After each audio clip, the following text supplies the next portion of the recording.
beloved Boss Mike Cervera.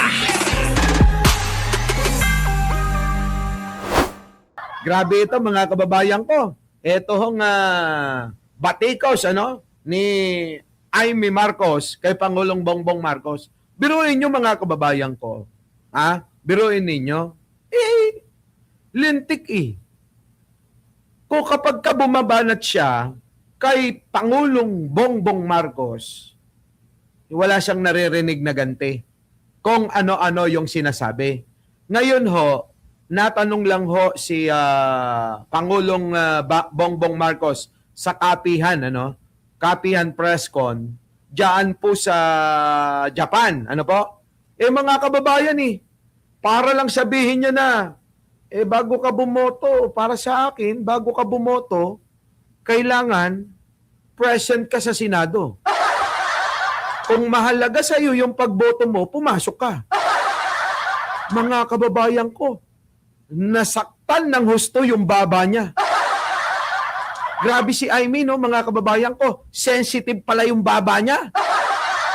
Ngayon ko lang ho nalaman na sobrang sensitive ng baba ni Amy. Ganun pala yun, Grabe, Oo, Paymura, sino pa ba yung mga bago dyan? Ai Chang, Dragon Lady, Aileen Sotelo, Irene Villanueva, Miss Au, magbatian kayo dyan, ha?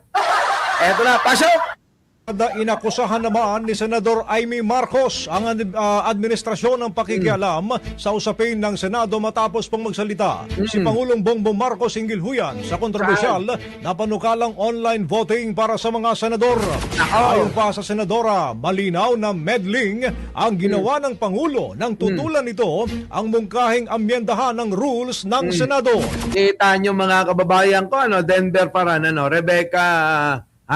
Rebecca Tabanyaga, Tabanyag, Di ba mga kababayan ko? Mga kababayan, natanong lang na naman si Pangulo ano ba sasabi niyo po doon sa sa pinag-uusapan ngayon, kaya nag-walk out yung mga senador doon. Kung sa amin kasi, sabi ni Pangulo, sa amin kasi dati walang ganyan Di ba? Para sa akin, dahil senador ka, kung gusto mo talagang bumoto, di pumasok ka. Tapos si Amy nasaktan na doon, mga kababayan. Di ba ang babaw talaga? Sabi ko nga mga kababayan, baka naman doon sa ang babaw. Hindi ang baba Dapat nasabi na lang ni Pangulo na ang baba. Mukhang naapektuhan din siya sa pagkakasabi niya, ang babaw Parang malapit sa baba. No? Siguro, doon nasaktan, parang tinukso na ang babaw. May W Amy. Hindi naman baba yung binanggit ni Pangulo Dapat nga lang talaga baba na lang Ang baba, ganon, di ba? Ngayon ho mga kababayan, si Amy Marcos, nagwawala mga kababayan. Nagkukuyad-yad, Teresita Tan. Pero kung pero kung balahurain, ayan. Pero kung balahurain ni Amy ang kapatid, tapos babatikusin ang kapatid, kung nagkomento ang di ba? Matindi mga kababayan. Matindi. Kasi alam nyo, mga kababayan, si Pangulong Bongbong hindi naman nasagot, hindi napatol dito Yung bang kaugalian ng mga Pilipino, bahala ka na. Kahit na anong sabihin mo. Di ba? Bahala ka kahit anong sabihin mo. Basta manang kita, ganyan, Di ba? Basta ganun ho tayo Tayong mga Pilipino, basta kapatid natin na nakakatanda. Pero pag outside na, mga kababayan, pinsan, tito, tita, hindi. Bira, di ba? Sagot tayo. Pero iba kasi mga kababayan kapag kakapatid talaga Di ba? Pagkakapatid, nire-respeto natin kahit anong sinasabi. Bilib na bilib nga ako, Rose Agsalud kay Pangulong Bongbong Marcos. Dahil si Pangulong Bongbong Marcos, hinahayaan lang si Amy. Di ba? Walang sinasagot. Kakaloka. Sensitive ang baba. Grabe. DDS bulok, puro akusasyon, walang ebidensya. Kaya nga Defense ang galawan ay defense mechanism. Oh, yan na nga, mga kababayan ko. Kita nyo naman mga kababayan. Sa totoo lang ho, totoo naman ho ang sinasabi ni Pangulong Bongbong Marcos na nakakahiya na ho ang Senado. Nakakahiya na ho eh. Wala na hong kalidad yung mga senador na pinagboboto ng mga bobo eh. Sige nga, isipin nyo, may kalidad pa ba yung mga senador natin ngayon? Kayong mga may matitinong isip, nakikita nyo yun, Hargon. Maayos pa ba? Tama pa ba? Yung mga senador na binoboto ninyo? Di ba? Yung entertainer, ginawa nyong lawmaker. Kita nyo mga kababayan ko. Anong ginawa? Ayun. Nagnakaw lang ang mga putang ina. Di ba? Magnanakaw, may kaso na nga, binoto nyo pa. Walastik mga kababayan ko. Paano hindi bababa ang kalidad ng mga mambabatas natin sa mataas na kapulungan? Kung ganyan, di ba? Yan, sabi nga ni Hernandez, wala na, nakakahiya sa buong mundo. Mga kababayan, kung maalala nyo, kahit na talo-talo sila, Tanyada, talo-talo sila Tolentino, di ba? Kahit magkakaiba sila ng paniniwala sa larangan ng politika, makikita nyo mga kababayan, yung mga kagalingan nila talaga yung hahangaan. Di ba? Sila Claro M. Recto, yung mga ganong mga senador. Di ba? Yung mga kalidad na ganon, mga Miriam Santiago. Di ba mga kababayan? Wala eh. Yung tatay ni Chel Jokno. Yung mga ganon sana. Yung mga matututo tayo sa mga batikusan at mga labanan ng mga opinyon nila pagdating sa plenaryo. Hindi po yung ang natututunan natin ngayon, puro chismis. Ang natututunan natin ngayon, puro sanggano. Away dito, away doon. Chismis ni Aimee rito, chismis ng baba niya ron. Diba? Ano ang natututunan? Wala. Si Marcoleta, puro kabobohan yung mga pinagsasabi. Nasa Biblia daw, nasa rules daw, pero wala naman doon pag binasa. Kita nyo ho, mga kababayan ko, wala nang kalidad. Nakakabwisit. Mga kababayan ko, pwede ba unti-untiin natin to hanggang hanggang umabot tayo ng 2031. Siguro naman hanggang 2031 linis na natin. Pwede ho ba bumoto ho tayo ng mga marurunong talaga? 'Di ba? Sabi rito ni Gerardo, miss ko nga ang Pinas, mahirap mag-retire diyan. Di naman, hindi mahirap, kundi masaya. Laging chismis dito, chismis doon eh. 'Di ba? Ayan, mga kababayan, grabe no. Kayo, sige nga ho, ayaw nyo ba na sana kapag ka may debate, kapag ka may mga labanan sa plenaryo ng kanilang mga nais na isulong ng mga batas, mga kababayan, nandoon tayo, nandoon tayo, natututo tayo na, okay nga, tama nga. Diba?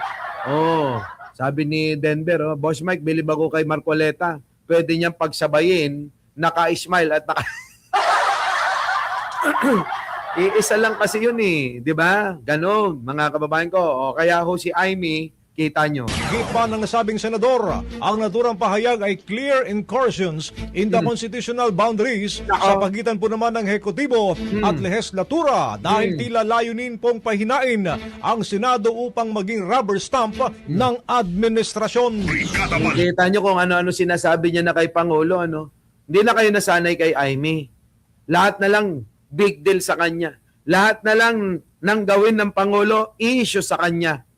Putang ina, Aimee, yung pamimeke mo na no election ka mo. Hindi mo nga napatunayan.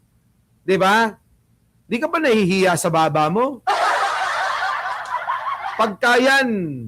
Pagkayang baba mo, nagtampo sa'yo, malamang saksaking ka niya.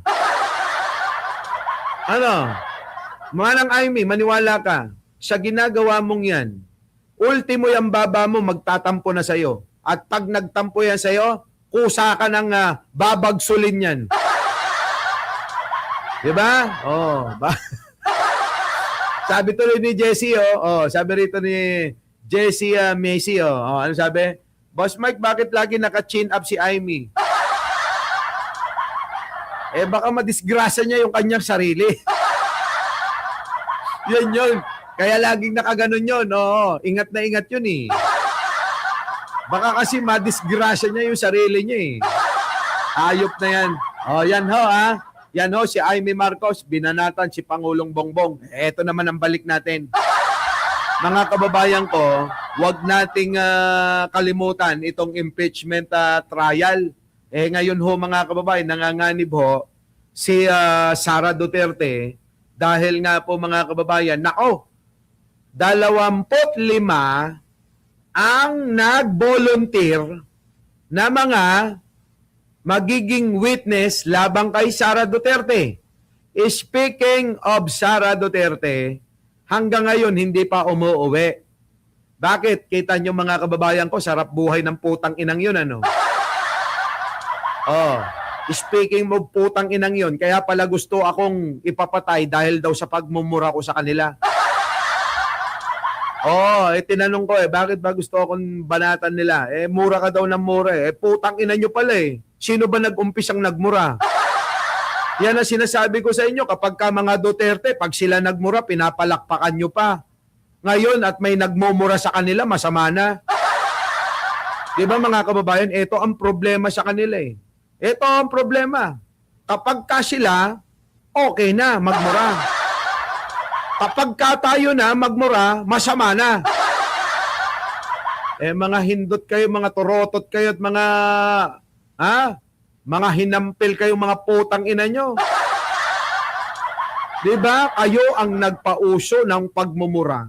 Tapos ngayon, na inadapt namin para ilaban sa inyo. Galit na galit kayo. Tatay mo, kapatid mong dalawa, isang baliw, isang bading. Ikaw, luka-luka, Sara. Wag na natin isama si Kitty. Masaya habang may kasamang lalaki siya.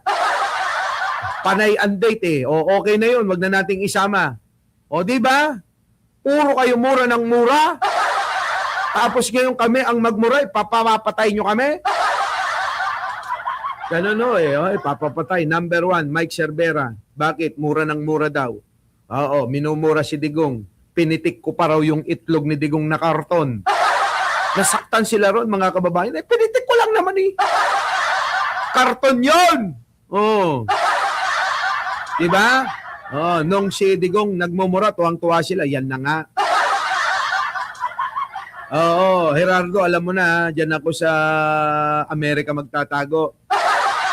Kapag wala nang maipalamon sa akin si Jojo Chavez, sa'yo ako tatakbo. Di ba? Nakahanda na yung visa ko. Di ba Anong sobra? Sobra saan? Sobra sa napikon nga sa karton kasi pinitik ko yung itlog ni Digong. Our beloved